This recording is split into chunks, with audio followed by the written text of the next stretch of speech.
Wasiu Ayinde ẹjọ́ nítorí tọlọ́run o tó bá jẹ́ pé níbi tí ṣìnà látòrí bàbá Barrister gbogbo àwọn olórin pátápátá kò sẹ́ni tó lè bọ́ ń bẹ̀ kò sẹ́ni tí ọlọ́mọ ń tanú wọn ẹ má ta ọmọ yẹn dànù ẹ̀yin lẹ lọ́mọ ní tó bá wù yẹn fìyà ṣe toró ló ti ọ̀rọ̀ sọmọ lẹ́nu pé my daddy is a billionaire ẹ ti mọ̀ pé o lè lóbìnrin òun náà my daddy is a billionaire ṣé is a billionaire ló yẹ kọ́ tẹ̀ mọ́mọ́ lọ́mọ á jẹ́ pé owó tó wá ń jọ́ kínní àná tẹ lóyún Wasiu Ayinde bá ní tó bá lóyún kóyún sàárà ni ẹ̀yin obìnrin ẹ̀ ní sẹ̀sìn ẹ̀yin èèyàn tẹ́ ń bú Wasiu Ayinde ẹ bá ń béèrè ṣọ́mọ kékeré lóbìnrin yìí fi ṣí ṣọ́ọ̀bù ni ṣé kò sí aláfẹ́sọ́nà tóun àti ẹjọ́ ń fẹ́ra wọn mélòó nínú yín ló lè sọ wípé òun fọlọ́run ọba àwọn búra o ìjọ tóun ti wọlé ọkọ ọkùnrin mi ò tún bà léhùn rí ṣe bẹ́ẹ̀ ilẹ̀ ń kórí burúkú pọ̀pọ̀lọpọ̀ ọkùnrin ẹ̀yin ọkùnrin ẹ má ti dùnnú ju òtí yín náà ṣe ń bọ̀.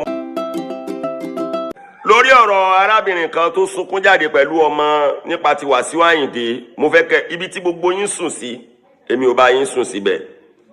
ṣe rí number one tán bá ní wípé ní ti aspect kéèyàn lọ́mọ ń ta tó jẹ́ pé ìyàwó ilé mi tó pe rẹ̀ níyàwó ilé gan ò mọ̀ pé òun sì láwọn ọmọ ń ta yìí míì wọ́n jọ pàdé ara wọn lọ́jà wọ́n tún kíra wọn gan yóò kàn máa gba ẹni ìdẹ̀jọ́ dádì yín kò ní mọ̀ pé jẹun ni ṣẹ́rẹ́ jẹ́ wo gbogbo ìran olórin olójú ètò lè bọ́nu ẹ̀ kò dẹ̀ kí n fi bẹ́ẹ̀ ṣe fọ́ọ̀tì gbogbo àwọn olórin o I'm telling you the reality ẹ̀yin obìnrin tẹ́ ẹ jẹ́ yà wa láti ilẹ̀ tẹ́ ẹ ya olójú kò mú ò lọ tẹ́ ẹ ya oníranù tí ajá ti gbé idọ̀ yín jẹ ẹ̀yin lẹ́ ń ba yí ọ̀pọ̀lọpọ̀ àwọn ọmọ jẹ́ ẹ má gbàgbé o tó bá jẹ́ in the aspect of ká ṣe ṣìnà ká bá yàwó sùn ká ṣe gbogbo ẹ̀ olórin kankan ò lè escape ẹ̀ àáfàá kankan ò lè escape ẹ̀ pásítọ̀ kankan ò lè escape ẹ̀ babaláwo kankan ò lè escape ẹ̀ gbogbo ẹ̀ náà dẹ̀ kọ́ làwọn babaláwo pásítọ̀ àáfàá olórin yẹn fi ń pè wọ́n ṣe bẹ́ẹ̀ ń wo social media ẹ rí obìnrin míì ọjọ́ wo ló ti fún ọkọ rẹ̀ lọ́múmu gbẹ̀yìn ọjọ́ wo ló ti fún ọkọ ẹ̀ lọ́múmu gbẹ̀yìn yóò wá rú gbogbo ẹ̀ bọ̀m̀bọ̀m̀bọ̀ wọ́n tún wá fi kírìmù pa yóò máa gbé ijó wájú olórin yóò tún máa lẹ̀mú olórin ni kò ní dáa fún yàrá ya gbogbo yín ẹ̀yin lẹ́ ń bá yé àwọn ọmọ jẹ́ ẹjẹ́ àjọ máa bàá jẹ́ lọ àtẹ̀yìn ìyá tó jẹ́ pé àwọn ọmọ yín tó jáde lábẹ́ yín báyìí wọ́n máa wò báyìí gbogbo wèrè tẹ́ ń ṣe lórí social media tẹ́ ń ṣí ọmú lẹ̀ ọmú tí ò sálùbáríkà ń bẹ̀ tálùbáríkà bá ń bẹ̀ ń bẹ̀ ní ẹ̀ máa ṣí ọmú lẹ̀ lórí social media gbogbo ìdí tẹ́ ń ṣílẹ̀ lórí social media àbọ̀ náà dà ṣe bí abẹ́hùn ni òwúlò mọ́ ni ọ̀jọ́júmọ́ nísìn ẹni wù ẹ̀ lóníkálùkù ti lè bára wọn sùn nàádó gan anybody can togi sí ẹ̀ ráyé yín eléri bú ẹni òfò ó lè ẹ̀ fẹ́ ṣe àbíkẹ́ máa yọjú wọ́lá ọlọ́lá ẹ jẹ́ wá padà sórí ọ̀rọ̀ tarábìnrin yìí manicure pedicure àbí kí náà ń pè ló ń ṣe ní ọkọ́ta lọ́rùn àbí ń bolo pé tó ní Wasiu Ayinde máa wá ń ṣe lọ́dọ̀ rẹ̀ fine ẹ̀yin èèyàn tẹ́ ń bú Wasiu Ayinde ẹ bá ń béèrè ṣọ́mọ kékeré lóbìnrin yìí fi ṣí ṣọ́ọ̀bù ni ṣé kò sí aláfẹ́sọ́nà tóun àti ẹjọ́ ń fẹ́ra wọn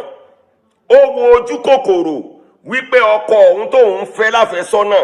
bóyá ó dẹ̀ ti bímọ tẹ́lẹ̀ I don't know ẹni tóun fẹ́ láfẹ́sọ́nà kò ní láárí in tó kéré ibú bẹ́ẹ̀ lómi nìyẹn o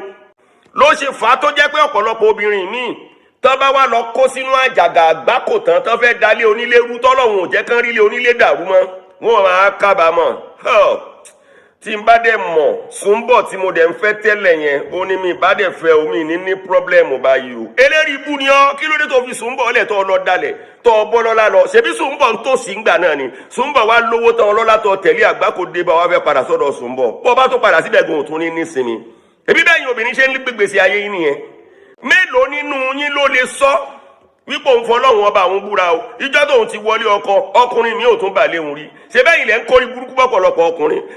ẹ̀yin ọkùnrin ẹ má ti dùnnú ju òtí yín náà ṣe ń bọ̀ mo máa gbé tí yín 1 part 2 náà àwọn obìnrin yìí tí lọ́ọ́ ṣe pedicure fún Wasiu Ayinde tí ń bá ṣe ẹsẹ̀ ṣé oògùn ni Wasiu Ayinde fi mú wọnú ilé lọ́lọ́ lè bá a sùn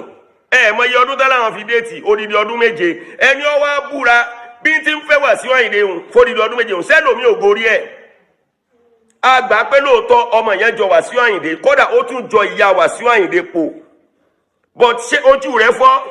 gbogbo táìmù tá à ń sọ Wasiu Ayinde bímọ tó ó lè má tó lọ́jọ́ orí tán bọ̀ Wasiu Ayinde bímọ tó ó dẹ̀ mọ̀ pé Wasiu Ayinde ò fẹ́ yàwó ẹyọ kan o ó dẹ̀ mọ̀ pé inú ilé Wasiu Ayinde ti kún fún ọmọ lọ́kùnrin àti lóbìnrin kí ló wá débẹ̀ ṣé áńgà náà fi fẹ́ itan rẹ̀ wọ́n pìnì ẹ̀ wọ́n lẹ super glue mórí bẹ́ẹ̀dì tó ti bá a sùn àní ẹja dájọ́ síbi tájọ́ wà. èmi kàn fẹ́ bẹ Alhaji Wasiu Ayinde ẹ dákun ẹrù tàti bọ̀ tán wákà kan orin kan ni máa fi bẹ̀bẹ̀ kí n dẹ̀ tó fi bẹ̀bẹ̀ ẹja rántí ìgbà tí MKO Abiola ń bẹ láyé ẹ mọ iye ọmọ tó sọ pé bí ni ìgbà táwọn ọmọ ọkọ original tí wọ́n rí pé bàbá àwọn kú tán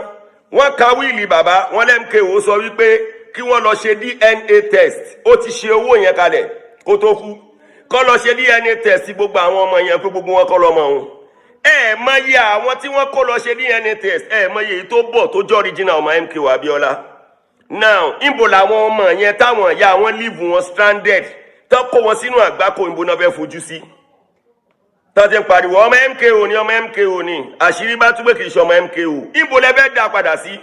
ẹ̀yin ìyá wa tẹ́ ń tọ́mọ nínú ilé gbogbo bá lè lé ẹ̀mọ́ ní sẹ́rí ibù ẹ̀ yẹ àwọn ọmọ tẹ́ bí wò sórí tó bá ti mú tó ti ń sọ pé ọmọ kan grand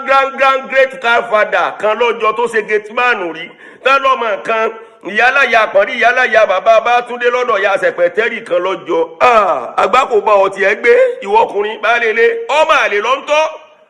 ọmọ àlè ló ń wù ó wà ní sáìdì ibi tẹ́mi wà àáfàá lọ́lọ́mọ ọ̀tọ̀ sí lẹ́ni tí ń tọ́mọ wọ́n tún máa bá àfáà àwọn ṣàwádà pé àfáà ọmọ yìí dẹ̀ jọ yín ìrúnra ni bó ṣe wọ́n lọ́wọ́ ní àfáà sí lọ́lọ́mọ àwọn tó sì mà sí rí ń bẹ́ẹ̀ a ti rí ẹni tó jẹ́ pé kápẹ́ńtà ló ń ṣe kápẹ́ńtà ọkọ ń gun ọ̀kadà nítorí pọ́kọ̀ òfin bẹ́ẹ̀ rí ṣe ó dẹ̀ ń tọ́jú lé ń tọ́jú ìyàwó kápẹ́ńtà sì lọ kìyàwó ìyàwó mọ́lẹ̀ last born tá ń tọ́ lọ́wọ́ báyìí ọmọ kápẹ́ńtà ni o àwọn èèyàn máa ń gbà ọmọ yẹn dẹ̀ bẹ́ẹ̀ jọ yín ṣáà ó ní bó ṣe wọlọ́run ní sọ́dá bó ṣe wèsù náà ní ṣe tiẹ̀ náà kí ló dé ẹjá bẹ̀rù ọlọ́run Alhaji Wasiu Ayinde ẹjọ́ nítorí tọ́lọ́run o tó bá jẹ́ pé níbi ti ṣìnà látòrí bàbá Barrister gbogbo àwọn olórin pátápátá kò sẹ́ni tó lè bọ́m̀bẹ̀ kò sẹ́ni tí ọlọ́mọ ń tanú wọn ojú kòkòrò ẹ̀yin ìyá wa ní ń fa àgbákò ojú kòkòrò yín ní ń fa wàhálà Alhaji Wasiu Ayinde ẹ wo tọmọ yẹn ẹ̀rí ni ẹ̀rí kò gbowó wà lára ọmọ yẹn ni ẹ̀rí bọ́mọ yẹn jọ yín ó tún jọ ìyá yín tó bá yẹ pé lóòótọ́ lẹ bá nífẹ̀ẹ́ ìyá yín tí ì ṣe pé ẹkún èkélẹ̀ ń sun lọ́dọ̀ àwọn àfáà àtàwọn tó ń bá yín sìnkú ẹ dákun ẹ gba ọmọ yẹn padà ènìyàn ọmọ tí ó kẹ́yìn ilé ẹ̀dá kan ò mọ̀gì tí ó kẹ́yìn igbó Ọlọ́run ló mọ bí orí ń bẹ ẹsẹ̀ ẹ lọ ẹ dákun ẹ má ta ọmọ yẹn dànù ẹ̀yin lẹ lọ́mọ ní tó bá wù yẹn fìyà ṣe toró ló ti ọ̀rọ̀ sọmọ lẹ́nu pé my daddy is a billionaire ẹ ti mọ̀ pé o lè lóbìnrin òun náà my daddy is a billionaire ṣé ìṣe billionaire ló yẹ kọ́ tẹ̀ mọ́mọ́ lọ́mọ á jẹ́ pé owó tó wá ń jọ́ kínní àná tẹ lóyún Wasiu Ayinde bá ní tó bá lóyún kóyún sàárà ni ẹ̀yin obìnrin ẹ̀ ní sẹ̀sìn èyí tẹ́ ẹ ti sẹ̀sìn ẹ gbàsọ ẹ̀sìn padà